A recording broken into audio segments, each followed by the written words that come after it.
पार्वती जी परमेश्वर शिव जी की महत्ता का परिधान करना, रोकपूर्वक जटिल ब्राह्मण को फटकार करना, सखी द्वारा उन्हें फिर बोलने से रोकना तथा भगवान शिव का उन्हें प्रत्यक्ष दर्शन दे अपने साथ चलने के लिए कहना। पार्वती बोली, बाबा जी, अब तक तो मैंने यह समझा था कि कोई दूसरे ज्ञानी महात्मा आ गए हैं, परंतु अब सब ज्ञात हो गया है। आपकी कलई खुल गई है।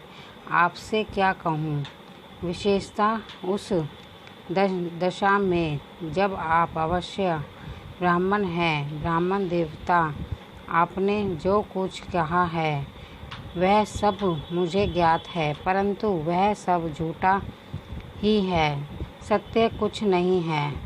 आपने कहा था कि मैं शिव को जानता हूँ। यदि आपकी यह बात ठीक होती तो आप ऐसी युक्ति एवं बुद्धि के विरुद्ध बात नहीं बोलते। यह ठीक है कि कभी कभी महेश्वर अपनी लीला शक्ति से प्रेरित हो तथाकथित अद्भुत वेश धारण कर लिया करते हैं, परंतु वास्तव में साक्षात परब्रह्मा परमात्मा हैं। उन्होंने स्वेच्छा से ही शरीर धारण किया है। आप ब्रह्मचारी का सब रूप धारण कर मुझे ठगने के लिए उद्धत हो यहाँ आए हैं और अनुचित एवं असंगत युक्तियों का सहारा ले छल कपट से युक्त बातें बोल रहे हैं। मैं भगवान शंकर के सब रूप को भली भांति जानती हूँ, इसीलिए जशो योग्य विचार करके उनके तत्व का वर्णन करती हूँ। वास्तव में शिव निगुण ब्रह्मा हैं, कारणवश सगुण हो गए हैं जो निर्गुण हैं। समस्त गुण जिनके सब रूप भूत हैं, उनकी जाति कैसे हो सकती है। वह भगवान सदाशिव समस्त विद्याओं के आधार हैं। फिर उन पूर्व परमात्मा को किस विद्या से क्या काम। पूर्व काल में कल्प के आरंभ में भगवान शंभु ने श्री विष्णु को उच्च वास रूप से संपूर्ण वेद प्रदान किए थे। अंत उनके समान उत्तम प्रभु दूसरा कौन है, जो सबके आदि कारण है। उनकी अवस्था अथवा आयु का माया तोल कैसे हो सकता है। प्रकृति उन्हीं से उत्पन्न हुई है, फिर उनकी शक्ति का दूसरा क्या कारण हो सकता है। जो लोग सदा प्रेम पूर्वक शक्ति के स्वामी भगवान शंकर का भजन करते हैं, उन्हें भगवान शंभु प्रभु शक्ति, उत्साह शक्ति और मंत्र शक्ति, ये तीनों अक्षय शक्तियाँ प्रदान करते हैं। भगवान शिव के भजन से ही जीव मृत्यु को जीत लेता है और निर्भय हो जाता है। इसीलिए तीनों लोकों में उनका मृत्युंजय नाम प्रसिद्ध है।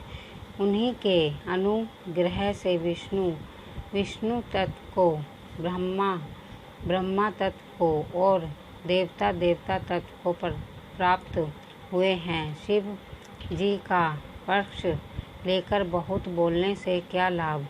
वह भगवान स्वयं ही महाशंभु हैं। कल्याण रूपी शिव की सेवा से यहाँ कौन सा मनोरथ सिद्ध नहीं हो सकता। उन महादेव जी के पास किस बात की कमी है, जो वह भगवान सदाशिव स्वयं मुझे पाने की इच्छा करें। यदि शंकर की सेवा न करें तो मनुष्य 7 जन्मों तक दरिद्र होता है और उन्हीं की सेवा से सेवक को लोक में कभी नष्ट न होने वाली लक्ष्मी प्राप्त होती है। जिनके सामने 8 सिद्धियां नृत्य आकार सिर नीचा किए इस इच्छा से नृत्य करती हैं कि वे भगवान हम पर संतुष्ट हो जाएं, उनके लिए कोई भी हितकर वस्तु दुर्लभ कैसे हो सकती है।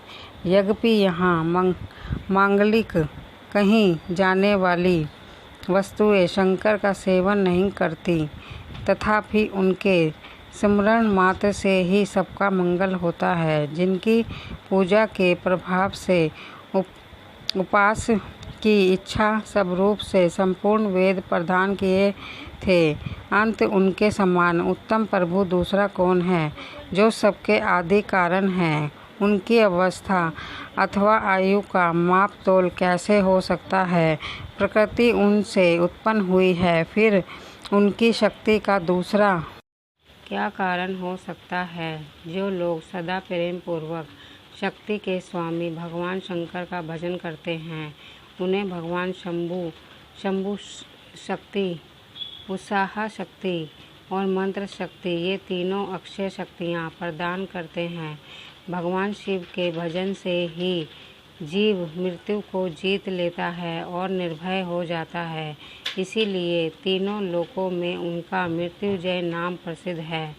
उन्हीं के अनुग्रह से विष्णु तत्व को, ब्रह्मा तत्व को और देवता तत्व को प्राप्त हुए हैं। शिवजी का पक्ष लेकर बहुत बोलने से क्या लाभ। वह भगवान स्वयं ही महाशंभु हैं। कल्याण रूपी शिव की सेवा से यहाँ कौन सा मनोरथ सिद्ध नहीं हो सकता।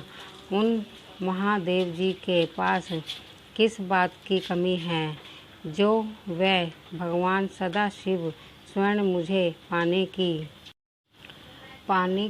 की इच्छा करे। यदि शंकर की सेवा ना करे तो मनुष्य 7 जन्मों तक दंडित होता है और उन्हीं की सेवा से सेवक को लोक में कभी नष्ट न होने वाली लक्ष्मी प्राप्त होती है। जिनके सामने 8 सिद्धियां नृत्य आकर सिर नीचा किए इस इच्छा से नृत्य करती हैं कि वह भगवान हम पर संतुष्ट हो जाएं, उनके लिए कोई भी हितकार वस्तु दुर्बल नहीं हो सकती। यद्यपि यहाँ मांगलिक कही जाने वाली वस्तुएं शंकर का सेवन नहीं करती, तथापि उनके स्मरण मात्र से ही सबका मंगल होता है। जिनकी पूजा के प्रभाव से उपास की जाने वाली हैं, भगवान रुद्र को तू जैसा कहता है वैसे ही क्यों ना हो, उनके जैसे भी बहुसंख्यक रूप क्यों ना हो। सत्य पुरुषों के प्रियतम नृत्य निवकार से वे भगवान शिव ही मेरे अष्ट देव हैं। ब्रह्मा और विष्णु भी कभी उन महात्मा हर के समान नहीं हो सकते। फिर दूसरे देवताओं की तो बात ही क्या है, क्योंकि वह सदैव काल के अधीन हैं। इस प्रकार अपनी शुद्धि बुद्धि से तत्व विचार करके मैं शिव के लिए वन में जाकर बड़ी भारी तपस्या कर रही हूँ। वह भक्त वत्सल सर्वेश्वर शिव ही हम सबके परमेश्वर हैं। दीनों पर अनुग्रह करने वाले उन महादेव को प्राप्त करने की मेरी इच्छा है। ब्रह्मा जी कहते हैं, नारद ऐसा कहकर गिरिजा चुप हो गई और निर्विकार चित्त से भगवान शिव का ध्यान करने लगी। देवी की बात सुनकर वह ब्रह्मचारी ब्रह्मांड जयो ही कुछ फिर कहने के लिए उद्गत हुआ। तयो ही शिव में आश्चर्यचकित होने के कारण उनकी निंदा सुने से विमुख हुई। पार्वती अपनी सखी विजया से शीघ्र बोली। पार्वती ने कहा, सखी, इस उद्धम ब्राह्मण को यत्नपूर्वक रोको। यह फिर कुछ कहना चाहता है। यह केवल शिव की निंदा ही नहीं करेगा। जो शिव की निंदा करता है केवल उसी को पाप नहीं लगता। जो उस निंदा को सुनता है वह भी यहाँ पाप का भागी होता है। भगवान शिव के उपासकों को चाहिए कि वह शिव की निंदा करने वाले का सर्वथा वध करें। यदि वह ब्राह्मण हो तो उसे अवश्य ही त्याग दें और स्वयं उसे निंदा के स्थान से शीघ्र दूर चले जाएं। यह दुष्ट ब्राह्मण फिर शिव की निंदा करेगा। ब्राह्मण होने के कारण यह वर्य तो है नहीं, अंत त्याग देने योग्य है। किसी तरह भी इसका मुंह नहीं देखना चाहिए। इस स्थान को छोड़कर हम लोग आज ही किसी दूसरे स्थान में शीघ्र चले जिससे फिर इस अज्ञानी के साथ बात करने का अवसर ना मिले। ब्रह्मा जी कहते हैं, नारद, ऐसा कहकर उमा ने ज्यों ही आयंत्र जाने के लिए पैर उठाया तो ही भगवान शिव ने अपने साक्षात सब रूप से प्रकट हो प्रिया पार्वती का हाथ पकड़ लिया। शिवा जैसे सब रूप का ध्यान करती थी, वैसा ही सुंदर रूप धारण करके शिव ने उन्हें दर्शन दिया। पार्वती ने लज्जावश अपना मुंह नीचे की ओर कर लिया। तब भगवान शिव उनसे बोले, प्रिय, तुम मुझे छोड़कर कहाँ जाओगी? अब मैं फिर कभी तुम्हारा त्याग नहीं करूँगा। मैं प्रसन्न भी हूँ, वर मांगो। मुझे तुम्हारे लिए कुछ अदेय नहीं है। देवी, आज से मैं तपस्या के मोल खरीदा हुआ तुम्हारा दास हूँ। तुम्हारे सौंदर्य ने मुझे भी मोह लिया है। अब तुम्हारे बिना मुझे एक क्षण भी युग के समान जान पड़ता है।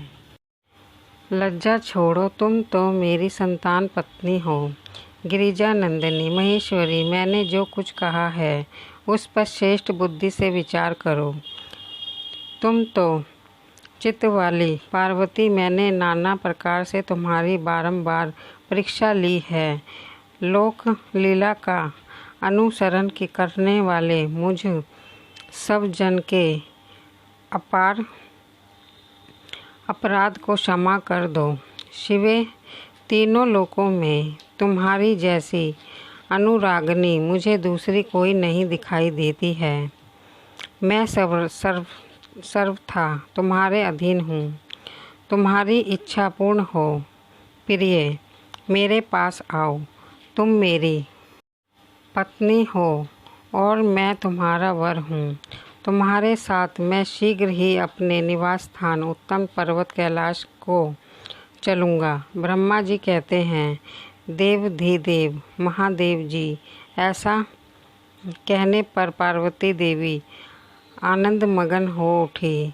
उनका तपस्या जनित पहले का सारा कष्ट मिट गया। मुनि श्रेष्ठ सती साध्वी पार्वती की सारी थकावट दूर हो गई, क्योंकि परिश्रम फल प्राप्त हो जाने पर प्राणी का पहले वाला सारा श्रम नष्ट हो जाता है। आपको मेरी कहानी अच्छी लगी होगी। धन्यवाद।